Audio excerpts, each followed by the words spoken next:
At 10 years old, when you start playing, like most kids, you don't think about, I want to play NBA one day or NBL. But one thing that was constant for me was love for the game, time in the game. Just love playing. I mean, I'll be out in the backyard in Melbourne in winter, rain, wind, whatever, didn't care. It's getting dark at 5 o'clock. So the old man went to the local hardware store and grabbed some floodlights and bolted them to the veranda. And I had a switch that I could turn on and I could shoot till 8, 9 o'clock at night, till the neighbours were losing their shit. So I always had that as a constant, even from 9 or 10 years old. Andrew Bogut is an Australian NBA championship winning centre who played 13 years in the NBA with teams like the Milwaukee Bucks and Golden State Warriors in a 15-year professional career. He represented Australia in 3 Olympic Games and 2 FIBA World Championships. Drafted number 1 overall in 2005 and inducted into the FIBA Hall of Fame in 2025, Bogut is renowned for his 2015 NBA title with the Warriors. From his Croatian roots in Melbourne, he forged a gritty path to success,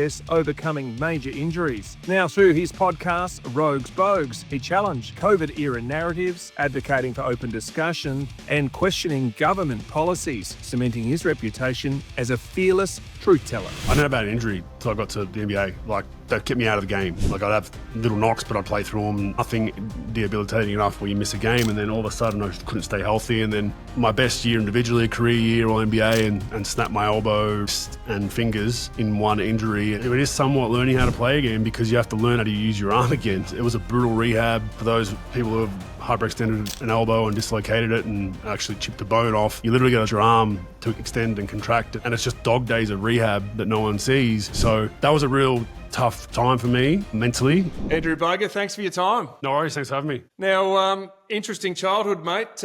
Parents from Croatia, they move out in the 70s, and a young kid who's with Croatian descent or family members grows up in Victoria and AFL heartland. How does that work out? Yeah, it was the first ball I picked up, funnily enough. You had no choice back then, and that was all that was on TV, really.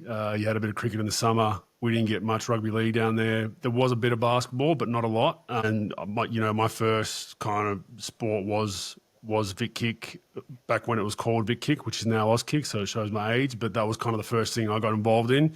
Did a bunch of other stuff. But then, the NBA started to really push out with Jordan and that in the late 80s, early 90s, and just saw it on TV one day, was enamoured by it, and ended up going that route instead. Yeah, well, otherwise you would have been a ruckman in our day, mate. They just get people jump into them all the time. So you're probably a bit smarter in that, and obviously can earn a lot more in the salary cap. But we'll get to that stuff a little bit later. First and foremost, the childhood stuff. Mixing a Croatian heritage at home with, as I say, us skippies, us Aussies at school. How was that? Was it difficult? Look, I had my moments. My father had it way worse than I did. They moved to a place called Dufton, which is, I think it's one of the lowest socioeconomic suburbs still today. I think in Victoria, it's a pretty rough suburb, but that was back in the day was a very yobbo-ish suburb. And here comes a kid that can't speak a word of English off a boat. Not the best environment, so he learned how to fight pretty quickly. And that was kind of how you solve problems back then. And he had it way worse. I kind of had it every now and then. You hear certain things, and we ate different foods and spoke a different language, so we were always looked upon as strange by a lot of people. But I mean, it made me tougher, made me stronger, made me have a chip on my shoulder, and made me work even harder than probably had to at the time. So language-wise at home, it was speaking Croatian and family that. And then how difficult was that with schooling when clearly in young Victorian primary schools, they're probably not rolling that out. They're rolling out English and you're probably learning on the fly. I got both, so I was lucky. So obviously growing up, born and bred in Melbourne or Australia, I learned English the same way I learned Croatian. So the way I looked at it is I was raised in Croatia at home, and I was raised in Australia outside of the home. So everything we did inside the home was Croatian cooking, Croatian way of thinking. They were very strong with their roots and stuff like that. We used to go to Croatian community clubs on weekends and stuff, like dancers and singers would come from Australia. Weddings were always at the same places, and then outside was all Australian, all English. So I got to learn both. You get babysat by the grandparents. It's all Croatian. The family gatherings all Croatian. We had insignia all over the walls and checkered kind of plaques everywhere and all that kind of stuff. So it was a good way to grow up. Like, you got to learn both cultures, and very, very similar cultures to an extent, in my opinion. I think they're really kind of meshed together quite nicely. The 60s, 70s, 80s was a huge influx of Southern Europeans, and I think they fit in very well with the way we go about things in Australia. It was looking back now, I wouldn't change it for the world. I mean, knowing 2 languages, you could say it's probably more than 2, because there's different dialects of the old Balkan language from the war split ups. But knowing that, I think, has been invaluable going overseas and travelling. You mentioned there was synergies or similarities. Was that probably a bit of a blessing in hindsight? Yeah, I think it is. I think it just transitioned nicely. I think at the end of the day, well, at least back then in Australia, if you came and you just had to go and worked hard, I think Australians got over the fact that you probably ate a different food and probably spoke a different language. As long as you had a crack, I don't think there was too much of an issue, and that you'd come to be their mate, Whereas, I think today's a little bit different. It's kind of all over the place. Yeah, back then, I know most of Croatian migrants, Italians, Greeks, they all went into some sort of hard labour, building houses and mechanics and anything with their hands and anything that took 12-hour days. We're not highly skilled in certain areas, but we can work hard, and that was kind of commendable. A lot of them, the old story of coming up with absolutely nothing and not wanting to depend on government, wanting to forge your own path and start their own businesses and do all that kind of stuff. And my father was very similar. He dropped out of high school very early, didn't finish high school, and ended up running his own business, which is pretty impressive considering the lack of education he didn't get in his later teenage years. What did the old man and mum say when you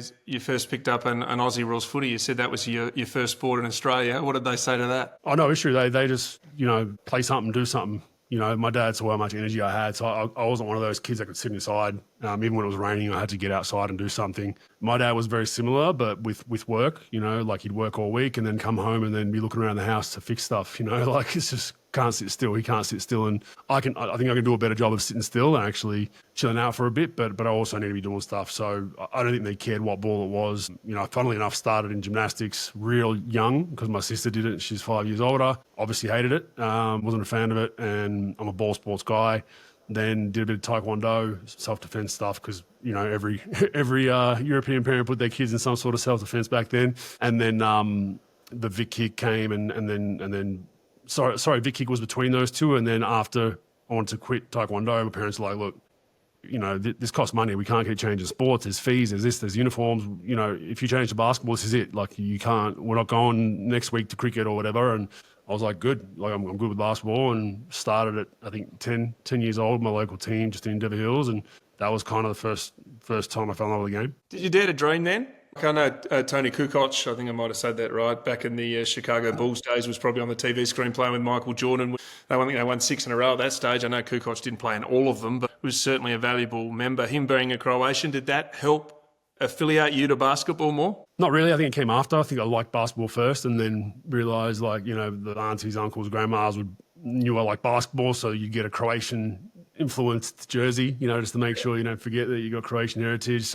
I got a Longley jersey from my auntie. So, I never thought I was going to be never thought, at 10 years old when you start playing, like most kids, you don't think about, I want to play NBA one day or NBL. You just kind of play because, it's a sport, I'll try it. This is what we do. Everyone plays a sport. And then as it progresses, you love the game more and more and more. But I never would have thought that, I'd be playing playing in the NBA for 13 odd years and professionally for 15. So when did it get serious for you?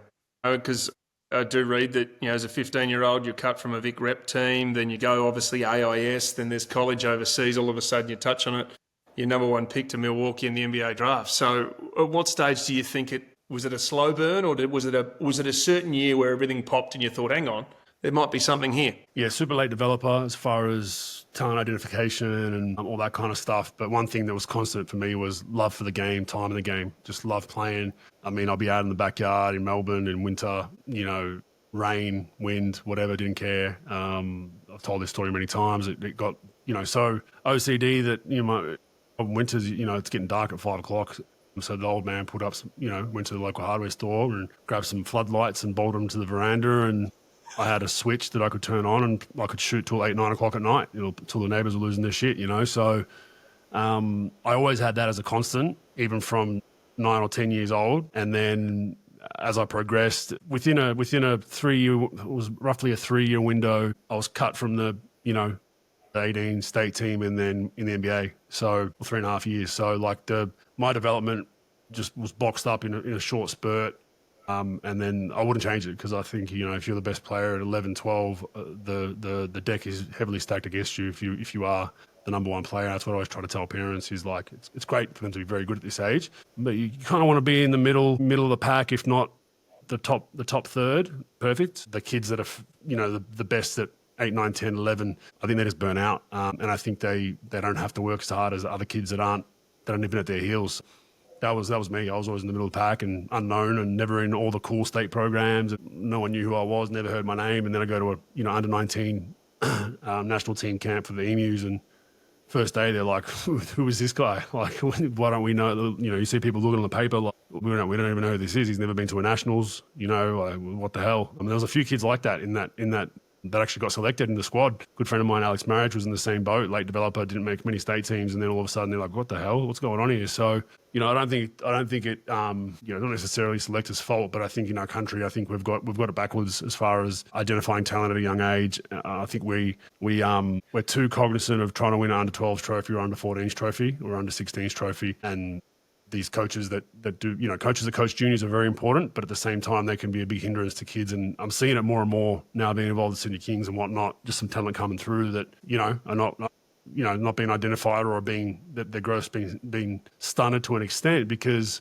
Joe Blow, the under 18s coach, wants to win an under 18 championship and hold a trophy. And you're like, that's great, but you got a pro. That guy's a future pro than anyone on your roster. Get him in the fold, I know his time will come kind of attitude, and that's something we're, working on trying to fix. Now, you touch on it then, and something's happened in my footy career. It was very similar. It wasn't always, there was that middle patch where you just had to grind, you're a massive believer that the grind and the desperation, the hunger created and drive within yourself was the reason you got there? Once everything else caught up, maturity-wise, body-wise, strength-wise? Yeah, 100%. Yeah, I mean, I didn't know it would go that way. When you're in the moment, you hate it, and you think it's political, and you think it's, what's going on? Why can't I get a chance? And all that kind of stuff.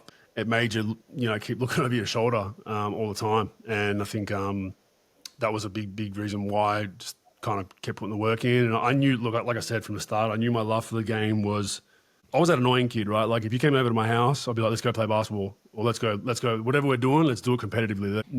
Let's play soccer outside. Or let's go competitive. Let's go to score. So like after a while, people didn't want to come over because they're like, this dude's just going to want to go outside and like, we're going to go at each other. So I knew other kids didn't have that mentality that were even, big names in basketball, right, in the state that didn't have that same mentality. Oh, I know I want to chill out today. I was just ready all day, every day to play. So much I love the game. So I knew kind of back of my mind, I'm like, I'm eventually going to make something of myself from this. I mean, obviously didn't think it'd be NBA, but yeah, you just got to get to it every day. Put the time and effort in, the energy, it takes a lot. I mean, you obviously need to support your family to get you to A to B, and especially in the cities where, some of the stuff's, you're in the car for an hour fighting traffic after school. A thankless job for a lot of parents, but that's why, I have my own kids now. That's why you become a parent. You don't expect something back in return for doing that. That's kind of your duty as a parent. But there was no secret formula for myself. It was literally just hours, love of the game, put those together and ended up getting there. Well, you end up getting there. You get drafted number one, as we say, 2005 to Milwaukee. Were you as prepared as you could have been when you walked in? Because it sounds like you had the drive, you had the willingness to compete. Did you have to be patient, or did it all sort of flow quite naturally? No, look, I wasn't probably ready at that time to properly play in the NBA. I was, 20 years old. I wasn't even legal drinking age at the start of my rookie year, so I couldn't technically go out with the boys till halfway through the season when I turned 21. But it was... Yeah, I mean, my stock was at an all-time high after my second season in college. I'd be an idiot to go back and play another year, risk injury, and then you also risk that the scouts start really nitpicking you, because you're so high up, they're trying to find flaws and all that. So I had to go out, but I knew my body wasn't ready. I was just over 100 kilos at that point, and that would be fine today. Back in the days when I got drafted, Shaquille O'Neal, Ben Wallace, Dwight Howard, just mammoth, strong, physical, put you in the basket. So you had to be at least 110, 115. So my first season physically wasn't ready, athletically fine, everything else, and then it was a matter of just catching up. I wasn't horrible my rookie year, but I didn't set the world on fire. I was kind of like pretty steady and average.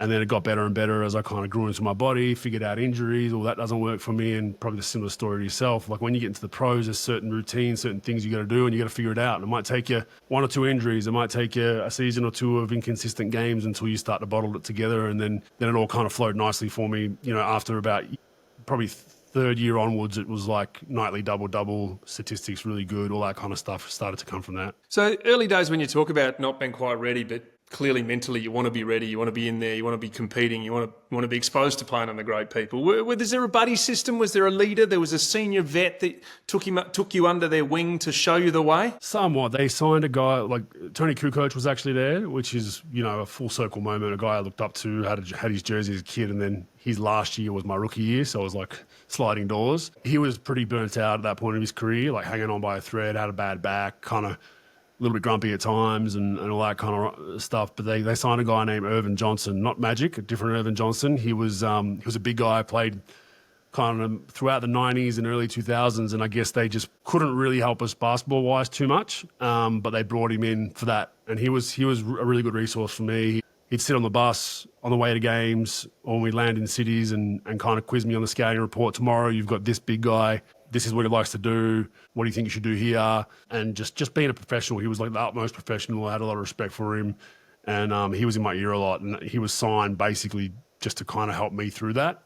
So he definitely helped. But there's I don't think it's like footy or the environment you were in. It is very dog eat dog. A lot of teams I've been on, that 13th man might be a big that's there to be a veteran presence. He's like, I hope you go down with an injury so then I can take those minutes and then maybe squeeze out another 2 or 3 years on a contract. That's how brutal it is in that industry. So it was very rare to have someone like that. But this Irvin was really at the end of his tether playing wise, like couldn't move, knees and ankles were kind of gone, but there's more of a mental backup for myself. So I appreciated that from Milwaukee. Now you mentioned too that's brutal. The trust, did you have to have your walls up? Have you always been that bloke who's had his walls up a little bit? Because I assume the industry is a lot of money, a lot of fanfare, a lot of ways to lose your way, but then also to be used as well. Did you have to sort of have that bullshit meter up pretty high? Yeah, you just figure it out along the way. It's something no one can prepare you for, no matter how many classes you do, how many talks you have with your agent or people that are mentoring you.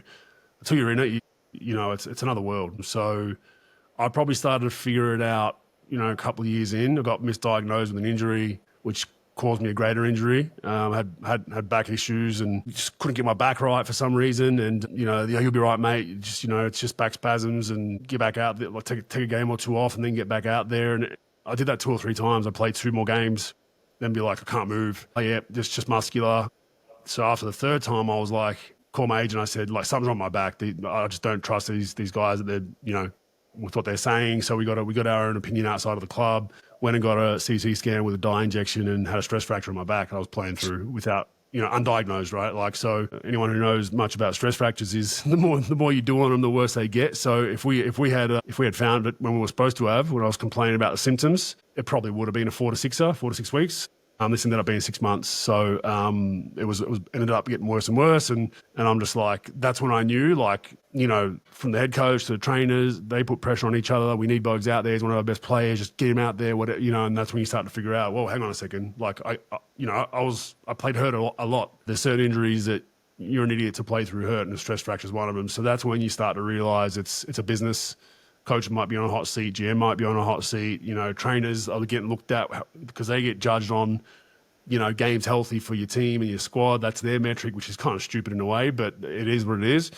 And everyone's got their jobs on the line. So you're a mercenary in some respect that you need to be out on the floor. You need your best players out on the floor to keep your job or get a contract extension, and that was no different. So you figure that out pretty quickly. And then from then on, I kind of figured out the lay of the land and just made sure that you try to keep a positive mindset around it, which at times was hard. It got you down a little bit because the human element, it's like, man, we love you. You're our guy, been playing really well. And then hang on 1 second, phone call, like, you guys want to trade for, what are you offering us? It's like that kind of shit. And you're just like, fuck, like this is like next level. Like, you know what I mean? And so you start to have these conversations with people in passing in the hallway or whatever. And it's all, that seemed like bullshit. How's your family, man? How's everything? You good? You're just like, I'm sure there's 1 out of 10 that were genuine, but unfortunately they all got put in the bullshit meter basket, Ready to dive into crypto with confidence? Stormrate Crypto Brokers has you covered. Their expert team shops multiple platforms to secure the best prices for your trades, ensuring you maximize every investment. With personalized support and secure custody, Stormrate makes crypto trading effortless. Sign up today using the link below for a 33% discount on fees and start trading smarter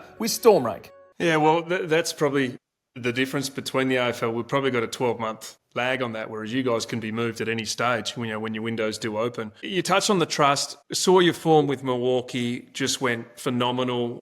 All NBA third team, as we said before, first round pick, then massive injury, has to probably go back to learning to play again because of the injury you did suffer to your elbow. And then all of a sudden you find yourself not being reliant as being the main man. Then you find yourself working with a guy called Steph Curry, Draymond Green, and an unbelievable system at the Golden State Warriors. Can you take us through the dynamics of your role in your head being a professional and how that evolved in that time? Yeah, that's the hardest part of being a pro is you get things that injuries and stuff and just how you manage those, you know, because I never had an injury till I got to the NBA. Like, that kept me out of the game. Like, I'd have little knocks, but I'd play through them. Nothing debilitating enough where you miss a game, and then all of a sudden I just couldn't stay healthy. And then my best year individually, career year, all NBA, and snapped my elbow and fingers in one injury, and that, you know, it is somewhat learning how to play again because you have to learn how to use your arm again. Like, it was a brutal rehab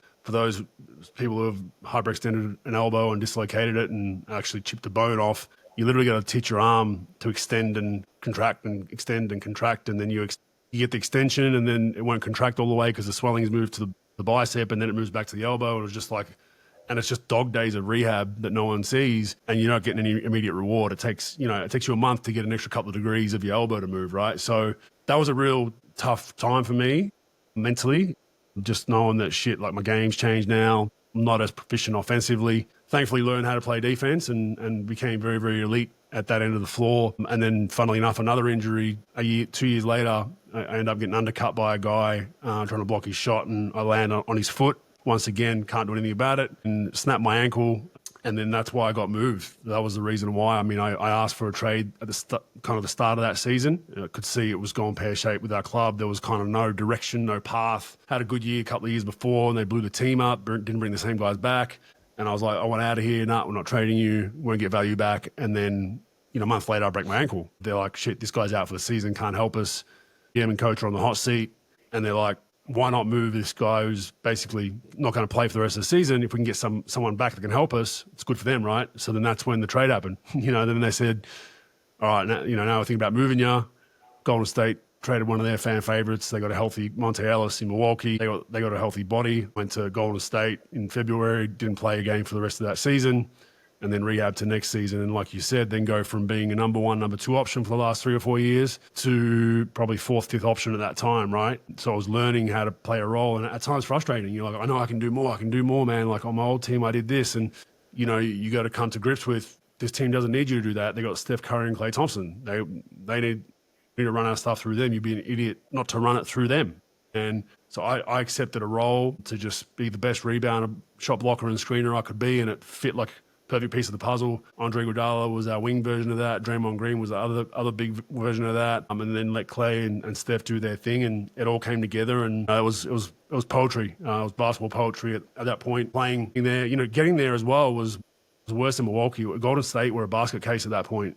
When I'd got there, they had Steph for a couple of seasons, and then they drafted Klay, then they had drafted Harrison and Festus and Draymond my first year in Golden State, and then it all started to come together. And then we went from mediocrity and the laughing basket case in the NBA to a championship within 2 or 3 years. That was pretty amazing. Take us through that. Was it clearly defined by Steve Kerr? Like, was it, you need to do this, I need to do this, and probably part of that, and I spoke to Paul Roos recently on this podcast about what he did at Sydney with his blood culture of identifying people he needs in certain places. Was it very much like that? Because it sounds like you say it was bargain basement, but it was able to mould the team to the exact behaviours you needed, and you fit those behaviours? Well, Steve didn't come in my first year, so Steve came in my third year. We had Mark Jackson, who did a commendable job of just getting us out of the doldrums and back into relevancy, back in the playoffs. But I don't think he had the faith, or I don't think he thought that roster was a championship roster,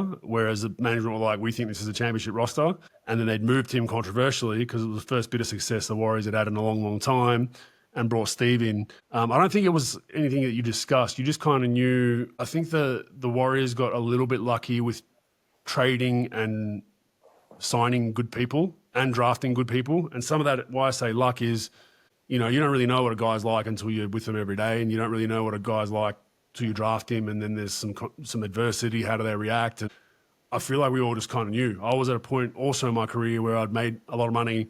I was content with the role. Andre Iguodala was the same. Draymond Green came with a chip in his shoulder, being a second-round pick. Harrison Barnes, was fighting for solidifying he should have been a top 10 pick. All these kind of things, all with Steph and Clay in the mix, it all just kind of came together nicely. And we had good people that knew how to play the game, that had good basketball IQs. And when you have those three things in the NBA, I think you end up turning into a dynasty, which is what they've essentially done around what was their big three in Clay, Draymond, and Steph, and then obviously a little bit of KD in there as well. So, yeah, I think some of it was luck. I'm not going to lie, like the way they built the roster, but a lot of it was strategic, and they went after the right pieces at the right time. And it goes to show you that if you recruit good people that can tweak kind of what they were at their previous club and modify that a little bit, and maybe, hey, we don't need you to do that. We know you can, but we don't need you to do that. Buy into this and we're going to be even better. And we had guys willing to do that, which I think comes with later on in your career. If they had traded for me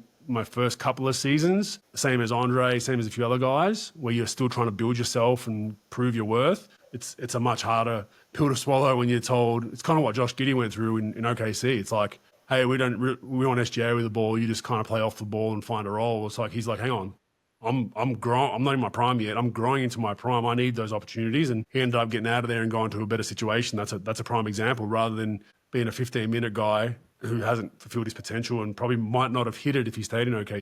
Isn't part of that luck? I talk about luck. You make your own, don't you? Like a young Andrew Bogut grinds and grows, and probably not the top echelon in Victoria Metro basketball to get to that stage and create that drive. Isn't it making your own? I think from an individual basis, yes. I'm talking about, when I say luck, I mean in the context of a team recruiting. Yeah. Because there's a lot of teams that recruit guys that are good names and put up big numbers, and then you get him in the locker room, you're like, fuck, he's a bit of a cancer. Like, or he has to get his numbers or he's pissed. Like, I've played with numerous teammates that if they average 20 a game and they hit their 20 and we lose, they're yes, we're all good. Like, we'll be all right. Come on, guys. And then if we win and they only score 10, you can see they're a little bit pissed off, and you're like, hang on a second. So it's more that with the Warriors with the recruiting and the guys they had brought in, they were guys that were content at that point in their career, weren't going to cause issues about different roles and all that. That's what I mean by that. But yeah, from an individual basis, you definitely, your luck is made. Like, people say to me, like, well, you're 7 foot. Like, of course you're going to make the NBA. It's like, well, if you saw me at, 13, 14, 15 when I had my growth spurt and I could barely walk in a straight line because I was lanky and arms and legs everywhere and uncoordinated, that took a boatload of work to just become mobile enough to be able to play basketball, right? Like, that's what people don't understand. It's, oh, you're 7 foot. Well, there's plenty of 7 footers. Take it from me. There's plenty of 7 footers that don't play in the NBA, right? So,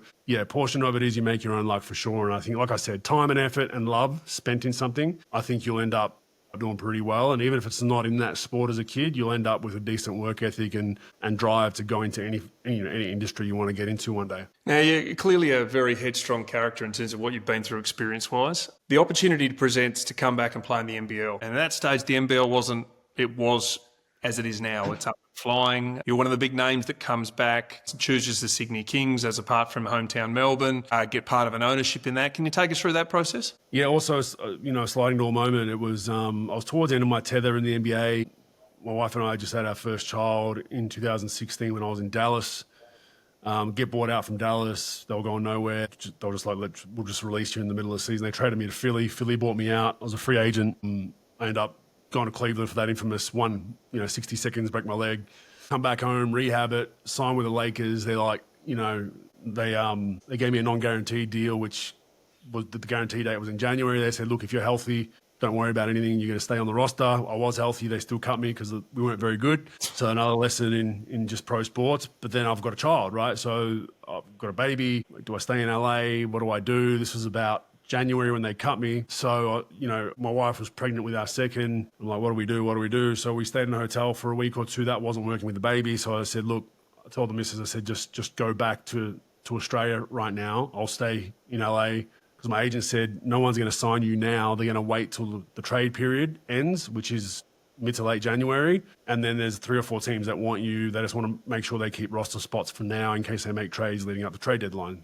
Normal practice in our industry, right? And then as soon as the trade deadline's over, there was 3 or 4 playoff teams that wanted my signature. So the plan was to then train in LA for 6 to 7 weeks and then figure it out. So as that's happening, I'm just grinding in LA, training every day, get my workouts in. I get a call, wake up to like a shitload of missed calls. My grandfather passed away. He lived around the corner from where I was based in Melbourne. So I'm like, okay, well, at least I can fly back. I'm not with the team. So I flew back to Melbourne, went to the funeral, handled all that as best as I could. And then my wife had got diagnosed with a high-risk pregnancy at that time. And she probably wasn't going to fly back to the US till the baby. And then I was in Melbourne. It was nice weather for Melbourne. It was summer. I think it was February. I'm like thinking to myself, am I really going to fly back to, I think there was Toronto, Boston, KC, one other team. I can't remember the other team was. Am I really going to go fly back by myself without my family, without my firstborn, and without my pregnant wife? For what? I don't need the money.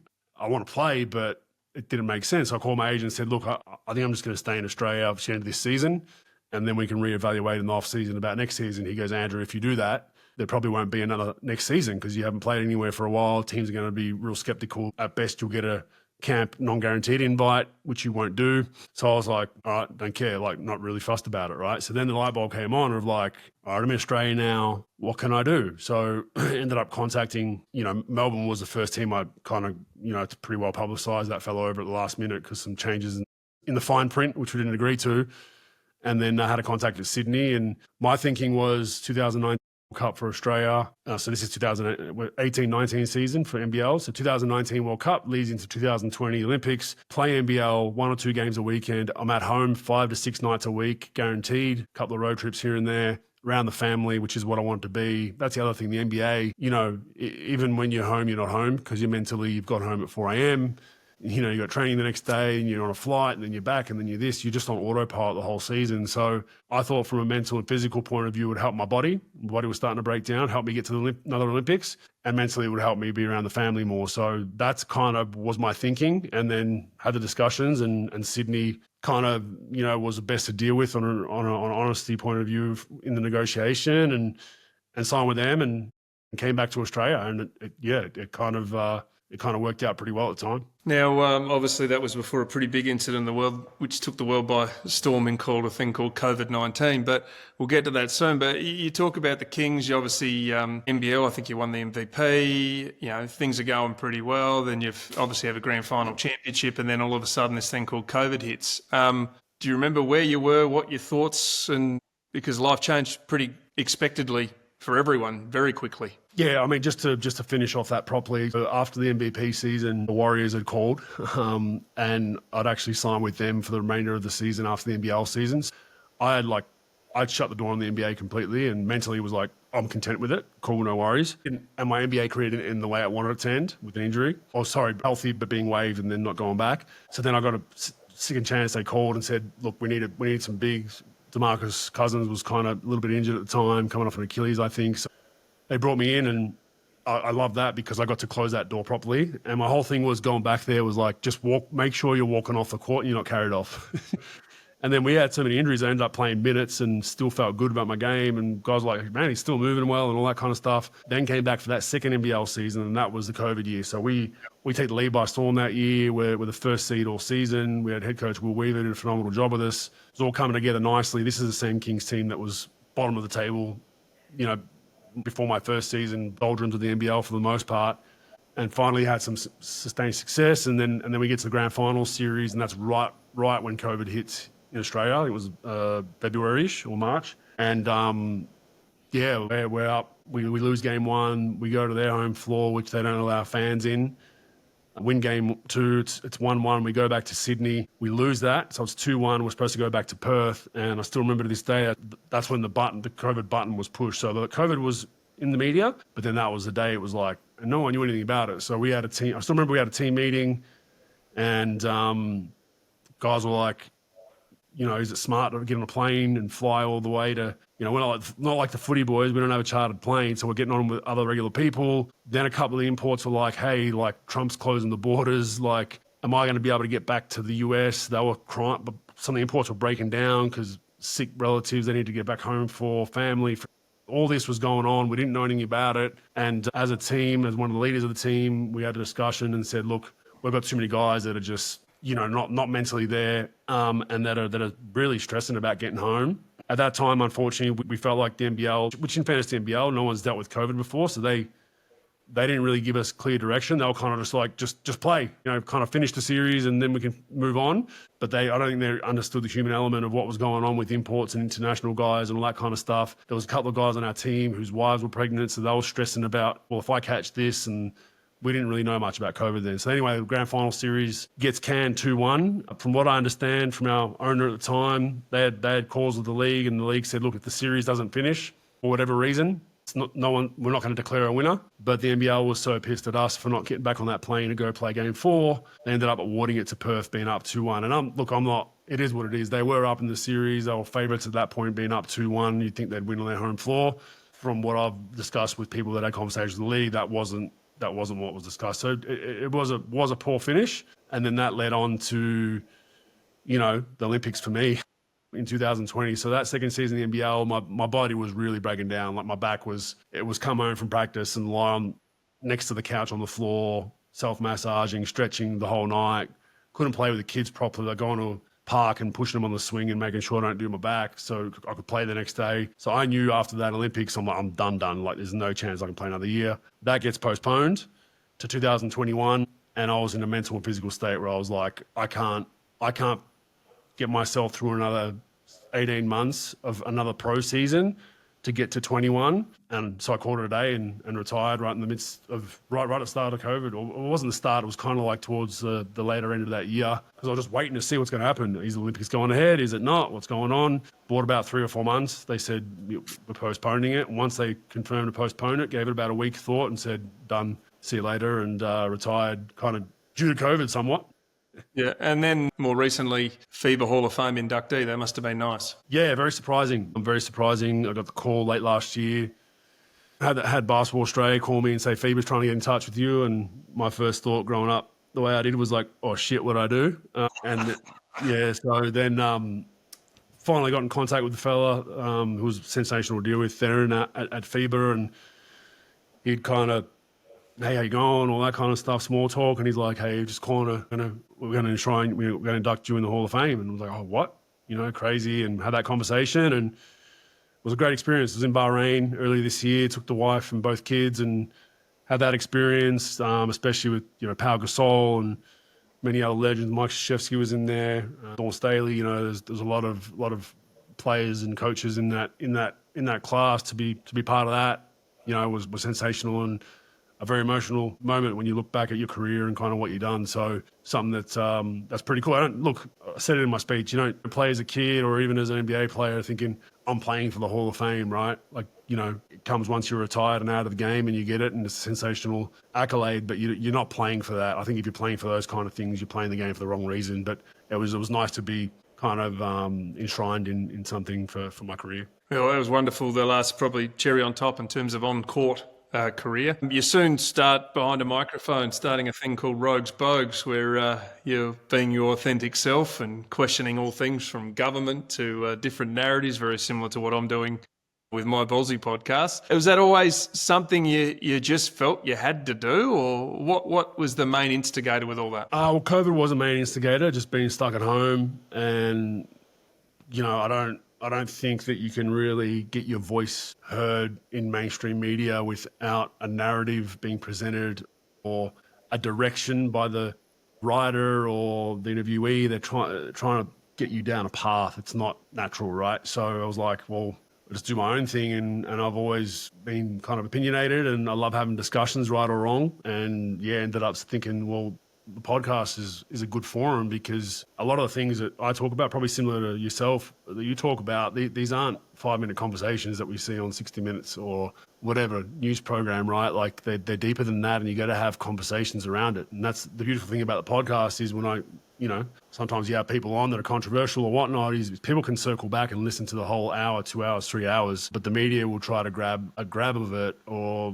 one line and paint you in a certain picture. And that's kind of why I steer towards podcasting, because I've got a reference point now. Like, hang on a second, you've taken that out of context. Like, go and listen to the whole 30 minutes, not just the 30 seconds. And that's why it appealed to me and put it together. And I mean, we just stopped it because I got into coaching, but we were going for almost 4 years and we were just under 3 million listens for 4 years, which, I never would have imagined. That's with no spend on advertising, actually heavily shadow banned for a huge period of it, like heavily shadow banned. Like my Instagram was completely throttled during the COVID. And I know, receiving cease and desist letters, one from a former Prime Minister actually, which was quite hilarious.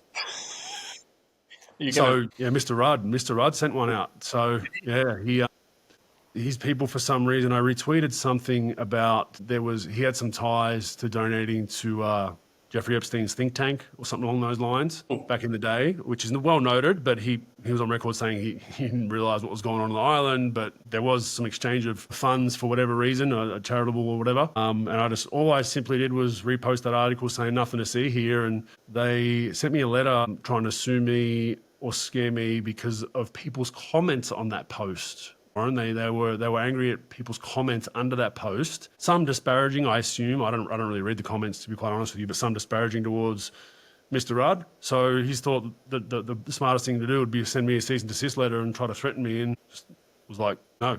Like, I actually didn't respond to the letter, and then I retweeted that tweet anyway. So yeah, that was quite funny. I've got the letter, and I'll eventually, once I get settled in here in Sydney, that'll go up in the pool room in a frame. It's can be a confronting period, being outspoken and not being mainstream on those views. Any self moments of reflection where you think, oh, I've gone too far, or I don't know, maybe I shouldn't be doing this? I just think we've got to have conversations as a society. I think I don't know, when in Australia it became taboo to discuss controversial topics, like it's like you discuss controversial topics and then people want to label you off that. It's like, no, we can have a discussion.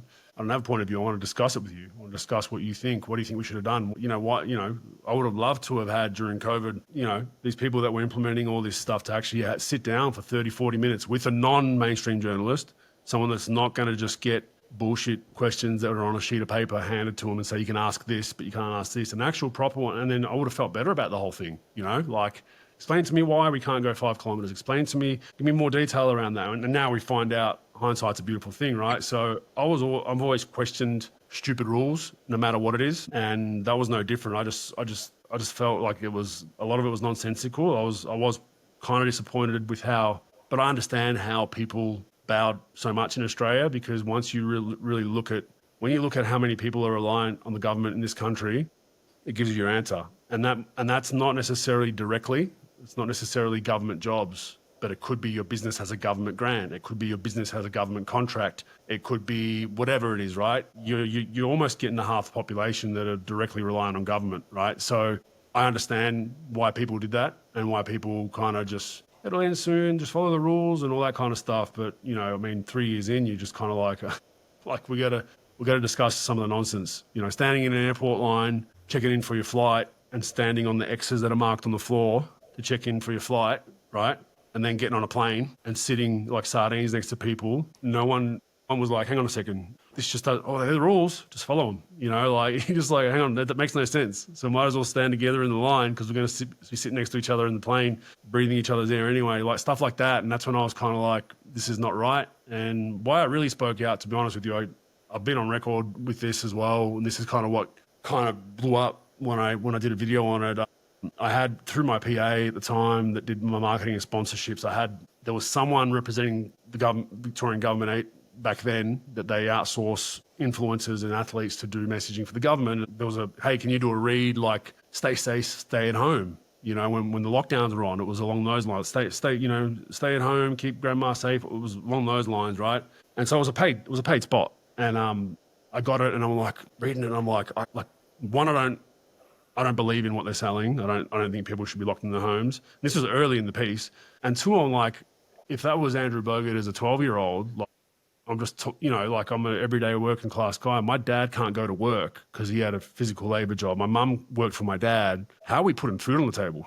So I'm just like, they can't pull out a laptop and do their work from home on Zoom. Like you can't build a carburetor on Zoom, right? Like, and then there was a lot of, you see the Jim's mowing got into it, the government there, like can't mow a lawn via Zoom, right? Like, so just the disdain for the everyday man of like, stay home and just, work off your computer. Well, it's like a lot of people can't do that. So I was like, I'm not doing it. I don't want to read it. Just say no, thank you, pass on it. And then I held on to it for a while. And after like 3 or 4 months, I was like, nah, I'm going to say something about it publicly. And that's kind of the thing that went bang. And then I had a lot of people coming after me, like mainstream media and the usual journalist lackeys that, were really going hard and trying to silence me and just say, I'm this, I'm a conspiracy theorist. I'd never once said anything about vaccinations ever. Like my whole point was I refuse to tell you if I am or am not. And I think everyone's medical information is their personal business. For some reason, it became like look at me, I've got it or I don't. And it's on both sides. Like there was, there was on both sides as well. But my point of view was like, none of your business. Like, I'm not, are you a diabetic? Like, do you take, I don't want, it's none of my business and vice versa. So then I got labeled as a anti-vax conspiracy theorist. And I've never once said I had or hadn't been. And it just started like so much so that like, even just, earlier this year I listed a house on the Gold Coast for sale. In a realestate.com.au article, they had that, controversial views, anti-vax, and you're just like, what? Are you serious? So I knew like, as soon as I was getting labeled all these things, it's just like, well, you're kind of on the right path. And it's always the same people. And then you don't want to get too deep down the rabbit hole, but then you figure out that who's one of the biggest sponsors of the media, at least here in Australia. There's Big Pharma, but there's also the government. The government's, during COVID, I think the government was the number one advertiser on Main Street. So you're like, hang on, all your salaries are paid for by respective state governments or the feds. You can't, even if you thought about writing an article questioning lockdowns, or you can't. They couldn't do it. So even journos got warned from TV networks for not taking the government stance because the money relied on the positivity of the government stance. 100%. Yeah, and that's a dangerous place to be. That's the bit that failed the people, because there's always a choice with everything you do. That's always what Australia was about. So you don't have any regrets in that time, because I clearly financially set up. A lot of people were squeezed on it because of their financial bit. So there's an element of you're in a fortunate situation, but you don't have any regrets from standing strong. Because for me, when I saw you talk and I saw the big double page spread in the Herald Sun, I thought, finally it's turning. Yeah, well, at that point it wasn't. At that point I was getting pummeled by everyone. But like I said, that sheet that I got to read, it's like, I'm going to sit there and tell everyday people, everyday workers, I'm fine financially, don't need to work. Fridge is full of food, got a pool. I'm doing fine. Like during COVID and lockdowns, I'll more than cope. I'm very, very fortunate. But I'm going to tell Joe Blow, like, stay home, mate, in your 2-bedroom apartment with 2 kids, can't go outside, and they went as far as taping up kids' playgrounds in Melbourne. Like, I was just like, this is not right. I don't care what you tell me and what the rules are. This is not right. This can't be right. And my point early on in the piece was like the mental health piece. I was like, the government, state governments and all that, for probably half a decade leading up to COVID was mental health, right? Mental health, it's bad. It's at a rise. We need to make sure men's mental health, women's mental health. Are you okay? Mental health. Yeah, and then all of a sudden, like, stay in your house all day. Like, what about mental health? No, that's not as important now because COVID's here. It's like, well, and now what we're seeing is you look at the numbers now with the mental health cases, it's at an all-time high, right? Like, it's up there. There's a lot of people struggling and finally starting to get back in a rhythm from what stopped 2 odd years ago. So that's what I was looking at as well. I'm like, this isn't good. People need to get out of the house and do things. And I know I struggled at times, and I was in a beautiful home with a pool and whatever, no worries in the world, no bills to pay. I was struggling at times. My wife and I were getting a bit antsy with each other, around each other too much, the kids and this and that. So then I'm like, all right, if you're in a 2-bedroom apartment in a city, Melbourne, Sydney, Brisbane, with 2 kids, like, good luck. Like, that is tough. And on top of that, let's say you are working from home, good luck with a toddler, or you got no chance. And of course your mental health's going to get to a point where it might be a month, it might be a year, where you're going to go bang and like, oh my God, what's going on? It's going to hit you like a ton of bricks. And that's what we saw with a lot of people. And I foresaw that, not patting myself on the chest early on. I'm like, this is not sustainable. Like, this is going to destroy people. And we're starting to get better, get out of that now, where people are starting to find their feet again. But you just hope we've learned from what happened. I hope the governments have learned from what happened. I hope people have learned from what happened, and make sure that we can't let things like that happen again to that extent. Do you think your childhood, being raised Croatian, family in Australia, as you said, 2 different upbringings, Australian and Croatian at home, do you think that forced you to stand for something? And the fact that you're newly married and young kids, you could see, hang on, what are we leaving our kids? Yeah, to an extent. I think once I had kids, my perception of things changed in life. A lot of things I've spoken out about over the last 2 or 3 years were looking through the lens of what does that look like for my children in 5 or 10 years?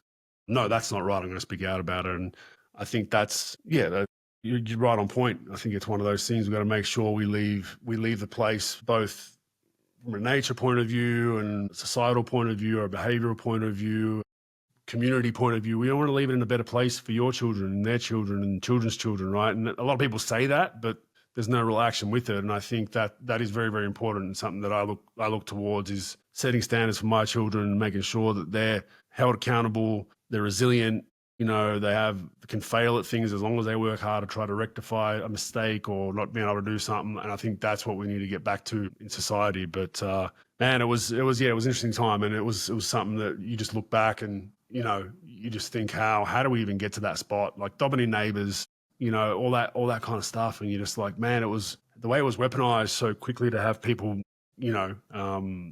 against one another. And almost like enemies. So, neighbors that have known each other for 20 years, dobbing each other in for going out of curfew. You're just like, how do we get to that point? That's my point. I just hope we've learned from that. To be honest with you, Traders, at the start of COVID, I was all for the 2-week lockdown. Not all for it, but I was like, I've never been in a pandemic. 2 weeks, makes sense. Cool. Okay, let's do it. 2 weeks, no problem. And then it was 4 weeks. Okay, all right, 2 more weeks. And then after that, I'm like, hang on a second. Like, this seems like it's going to go on for a while. And then it's like, at what point, you're going to start saying, this is not right. So that's where it was. And yeah, I mean, but to finish that off, the long-winded story is, I'm not supposed to say anything because I'm an athlete. I'm not an epidemiologist, evidently, and I'm not a doctor and all that kind of stuff. And that was kind of the disappointing part of it was just the rhetoric from everybody around that stuff. Yeah, well, it's funny. I posted a podcast and only today, and this will go up in probably a couple of weeks, is with Dr. Peter McCullough, who is the most peer-reviewed cardiologist in the world, but even he's not allowed to speak out on it, which is just the whole thing. And as we say, what does it leave us? It leaves us to being everything un-Australian for what we've always known. Go next door to get some bread or some milk or some butter if you run out, or some sugar. Things have changed a lot, and I think if we can get back to that, then the place will certainly be a better place for it. But there's a fair bit of pain, I think, ahead before that, because of all the money that was just printed and handed out in COVID. When effectively you talk about Victorians, best part of 18 months is shut down. That's a struggle. I think it's just having conversations. Like, it's like, that's the important thing. Instead of, the one size fits all thing from your council, your government, let's have a discussion about it, and let's have the punter decide, have the everyday Joe decide what's right for them after they've got everything. We didn't have all the facts. Yep. We were getting one-way data that was suitable to whatever the rule was or the agenda was or whatever they were going to implement. They'd have the suitable data for that. But hang on, what about the other side? This data says this. No, we're not presenting that. Let's have everything on the table, and then people will, I think, be more welcoming to different kinds of things. But the fact that, like I said, the mainstream media is so small snippets, 2-minute hits. You get nothing deep. And that's why, obviously, podcasts and these kind of shows, I believe, have really gone crazy, is because I think human beings want more depth. They want more content. And now you're starting to see mainstream media buy podcast platforms and buy people that run podcasts, because that's where people are going. I don't switch the news on. Like, I don't watch the news really anymore. And I saw Bill Burr, I think it's Bill Burr, the famous comedian, was talking about the news and said, like, it's the one thing that you watch that pisses you off that you can't fix. So what's the point of sitting there watching what's going on in wherever or this or that? You're not going to be able to fix it. So yeah, it was an interesting point of view. And I haven't sat down, and we were a European family that would sit. Dad would come home at 5:30, 6 o'clock news would be on during dinner, which would flow into Today Tonight or A Current Affair, depending on whatever channel you watched. And I still remember our parents would be watching, like, whoa, look at that. Oh my God, look at this idiot. And just completely, like, everything's factual. Nothing's a lie or twisted. And we didn't know any better, right? You thought this is all factual. Like, why would they lie? And then as time goes on, you realize, it's a half truth there. That's overdone to make it sound worse than it is. And then we started to see less and less. I remember when I was a kid, the end of the news always ended with the good news story. Like, even that's kind of phased out now. Like, you know what I mean? Like, it's just very dull. So I just stay away from it. We even stayed away for the most part last year or so from a lot of social media stuff, and just feel way better for it. Yeah, and you're talking to someone who spent 8 years working full time in a newsroom, and then It's probably the reason why I'm where I am now, because I didn't see through it. And my old manager from my footy playing days, and a guy called Jeff Motley, the late Jeff Motley, said, if it doesn't pass the sniff test, there's something wrong. And for me, probably like yourself, the COVID narrative didn't pass the sniff test. And that's why we're talking while we are. On a positive note, you've retired Rogues Bogues, probably, you can't say permanently, in the meantime, and getting back to coaching. Why? Yeah, look, I kind of went recluse for 3 or 4 years up on the Gold Coast. The family just didn't really do a whole lot. Did the podcast, which was really only once a week of work, if that, not a lot of work, and just kind of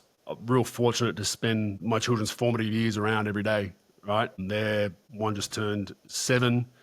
And the other one's turning 9 soon. So to be around them on a daily basis was something that was really important to me. And being, I think it's the most, as I'll say, it's the most vital time of their life. And got to a point where I was starting to get the itch. I wanted to do more on the court, like the front office ownership stuff. It's a great title, but it doesn't fulfill me. It's not why I'm involved in basketball. Luke Longley, who's kind of oversees our basketball stuff here in Sydney. I think we joke about it. It was in the documentary that I did with him on ESPN that aired a month or so ago, that, he'd get these long ass texts from me after games and, "We need to do this. Why are we doing this?" And he gave me a call one day and he's like, have you thought about getting back involved? And I'm like, not really, blah, blah, blah. And he's like, well, have a think about it, because it might be an opportunity. Yeah, he spoke to the wife. She was very supportive of it, because, we just set up on the Gold Coast pretty well. Had a nice little routine going there. House, did a lot of work to it, just got finished. And then I was like, nah, I need to do this. I need to get back out on the court. I need to just see my kids. I want to have my kids around that sporting atmosphere, that culture. I think that's important for me, for my children,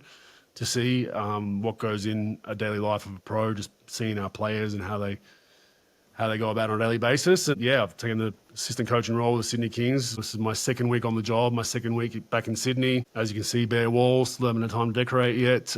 And yeah, looking forward to, the season starting.